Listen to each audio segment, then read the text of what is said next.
गोंधू बाबा कॅप्टन खरात याच्या विरोधामध्ये अनेक गुन्हे नोंद झालेले आहेत आणि विशेष तपास पथक त्याचा तपास पण करत आहे. कोपरगाव शहरामध्ये काही लोक यामधले ज्या पीडित महिलांचे आक्षेपार्ह व्हिडिओ जे आहेत हे प्रसारित करताना मिळून आले.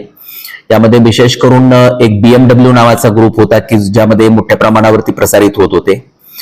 यामध्ये कोपरगाव शहरामध्ये गुन्हा नोंद करण्यात आलेला आहे आणि 2 आरोपींना अटक केलेली आहे. राहुल शिंदे आणि योगेश आढाव या दोघांना ताब्यात घेतलेला आहे आणि तिसरा जो आरोपी आहे तो म्हणजे संदीप गर्जे यांनी हे जे व्हिडिओ आहे ते फॉरवर्ड केल्याचं लक्षात आलेलं आहे. त्याचा आपण शोध घेत आहोत.